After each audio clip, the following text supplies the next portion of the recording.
consciência social na área. No vídeo de hoje a gente vai falar sobre a lei de paridade de gênero que entrou em vigor na Argentina no Dia da Mulher na semana passada. Cotas para mulheres na política. É algo novo, algo não novo. Da forma como a Argentina fez, é completamente sem precedente, algo novo. Enfim, no Dia das Mulheres, como é de praxe, vários países fazem alguma coisa, sei lá, dão algum direito, alguma concessão. Enfim, aqui no Brasil não sei qual foi o direito. Alguns não fazem nada também, né? Nada. Mas teve um papo aqui, não teve? A ministra foi falar que os homens deveriam entregar flores, alguma coisa assim.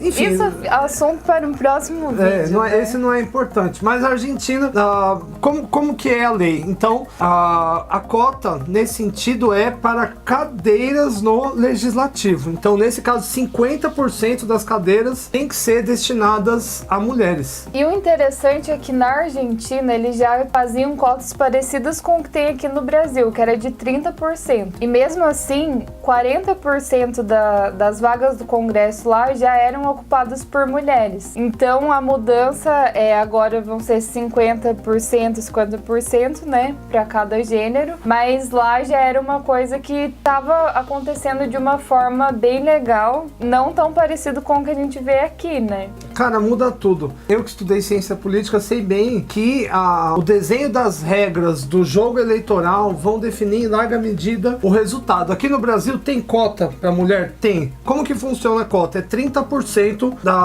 dos candidatos de cada partido, no caso pro legislativo, tem que ser mulher. Então suponha que o meu partido quer lançar, sei lá, 100 candidatas, 30 tem que ser mulher. Mas qual que é o problema da lei, como ela se faz aqui no Brasil e a diferença com o que se faz lá na Argentina? Aqui tenta se ocupar o mínimo possível dessas vagas, e geralmente é com mulher laranja. Então nesse caso, se eu fosse candidato de algum partido, colocaria minha esposa, colocaria minha filha, colocaria minha avó, e na verdade são candidatos que nem fazem campanha às vezes, não é que é só objetivo. pra cumprir a cota mesmo. Pra cumprir a cota. Então, consequentemente, isso acaba não impactando no volume de mulheres eleitas. Então, por mais que você tenha lá uma regra dizendo que 30% das candidatas tem que ser mulher, isso não se reflete. Não é 30% das mulheres que são políticas. No Brasil, esse número não chega a 20%. A partir do momento que você coloca 50%, não como cota de candidato do partido, mas sim de cadeira, isso força o seguinte: o partido a correr atrás da mulher, e não o contrário, porque o partido que não correr, nesse caso lá na Argentina, não montar uma bancada de mulheres ali que são competitivas mesmo, né, não colocar a vozinha e tal, não, mulheres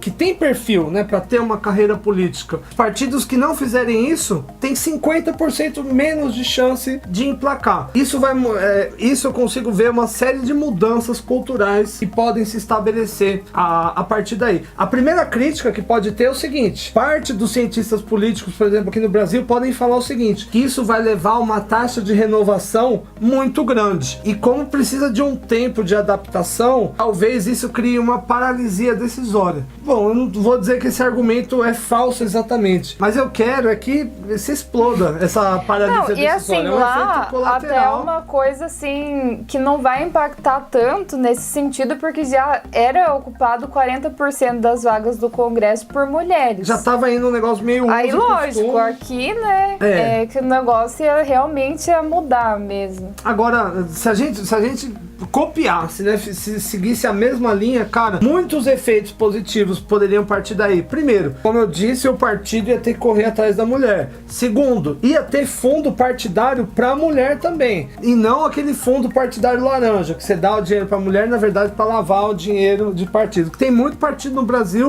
que até passando por esse tipo de situação hoje. Que usa o fundo partidário das mulheres pra fazer a dos campanha caras dos tal. homens. E o terceiro ponto é o seguinte: a partir daí a gente começa a criar uma cultura pra mulher querer participar também da política. É verdade. Esse é um ponto.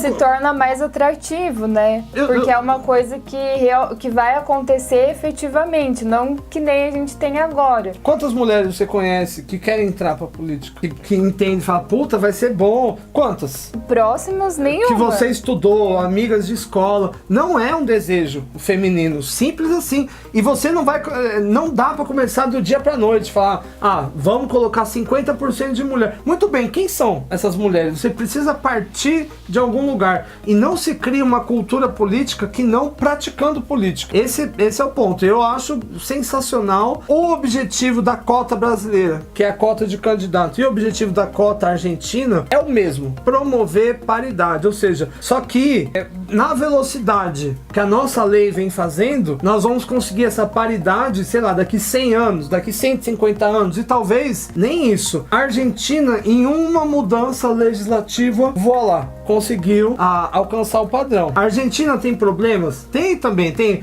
Os caras lidam com a questão da hiperinflação, bem difícil. A dívida dos caras é que nem a nossa, é altíssima. Mas lá eles têm uma cultura política que é muito forte. O tempo que eu passei em Buenos Aires estudando, eu vi, os caras tinha protesto em Buenos Aires todos os dias. E os protestos não precisam ter um motivo muito grande. Pode ser o reajuste do valor do imposto da salsicha. Tem uma participação política muito maior, muito maior. E isso não é ensinado na escola, isso não se cultiva em lugar nenhum. Isso tem que se cultivar na raça, no dia a dia. E essa mudança legislativa, essa imposição da paridade, ou seja, agora 50% das cadeiras é sensacional. Tanto é em várias pontas, porque primeiro, facilita as mulheres chegarem ao poder. E segundo, facilita as mulheres que votam a terem representante mulher. Que a maioria das mulheres querem políticas que atendam elas. E as mulheres vão entender muito melhor as mulheres e vão fazer, com certeza, tem essa questão da representatividade, né? Que fica muito maior. E tem também a questão do tipo de mulher que você está impulsando. Hoje aqui no Brasil até se elege bastante mulher. Mas quem é essa mulher que a gente está elegendo? Em parte aquela mulher que já é batizada pelo cacique do partido, que já e às vezes ficam parecendo fantoches, né? Em alguns às vezes casos. Não, parece bem. E se a gente pensar na arena legislativa, é até complicado para a mulher. Você está falando de um cenário de 500 deputados, sei lá, com 20 mulheres, sei lá, com 30, com 50. Tem isso. É bem difícil. É uma arena masculina. Por isso que eu falo dessa questão de se tornar algo mais atrativo para as mulheres terem vontade de participar, né? Porque a gente sabe que é um ambiente bem hostil para as mulheres. Eu acho... Para você ir lá e se impor e falar alguma coisa no ambiente que é totalmente masculino. A luta de gênero, ela é marcada por vários pontos históricos. O próprio dia 8 de março é também o resultado de uma luta histórica. Não é só as mulheres que queimaram lá em Nova York, são as mulheres do mundo inteiro, que de uma forma ou outra, claro que a igualdade de gênero não é uma questão que venha caminhando em passos largos igual.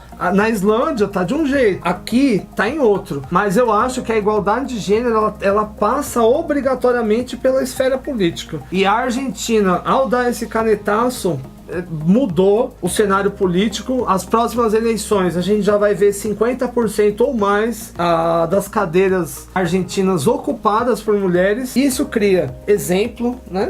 Você vê lá a candidata mulher e você é uma criança, uma menina, uma adolescente, você pensa, é uma possibilidade, eu posso chegar lá, né? E a gente quer isso, a gente quer que as nossas meninas, que as nossas mulheres aqui no Brasil também comecem a olhar para a arena política e falar, pô, é legal, eu posso. Nós estamos precisando de mulheres, nós estamos precisando de pessoas que de fato queiram atuar em prol de outras pessoas. E é um tipo de lei extremamente necessária se a gente pensar que a participação das mulheres começa muito depois na vida política, né? As mulheres em todo o mundo, por muito tempo, não tinham direito nenhum a participar, né? Assim como escravos ou crianças não tinham direito ao voto. Então a gente já começa muito atrás e por isso que é importante sim esse tipo de lei, né? É um exemplo aqui na América Latina. A gente gosta de copiar tudo que é ruim dos estrangeiros. Então tá na hora, talvez, do nosso lindo governo aí se inspirar em coisas boas. Se inspirar, né? Porque já passou do tempo também da gente fazer uma reforma política séria. Esse é um assunto que se esqueceu. A gente tá falando de reforma da Previdência, que pra mim, sinceramente, não serve pra nada, que daqui 20 anos nem vai ter Previdência. É um engodo. errado, eu acho que acreditar nisso. Mas a reforma política, que é algo sério mesmo, é essa. Você vai empurrando com a barriga, não acontece nunca. Enfim, já que a gente não vai ter reforma política, que isso fosse uma emenda constitucional, um projeto, uma MP,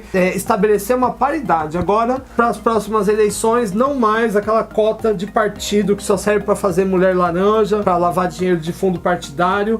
Uma cota, de fato, baseada em paridade, ou seja, de cadeira. Porque aí o partido tem que correr atrás da mulher. E se não correr, já vai ficar no prejuízo, já tem 50% menos de chance. Para mim, isso é unir o útil ao agradável, unir a faca e o queijo.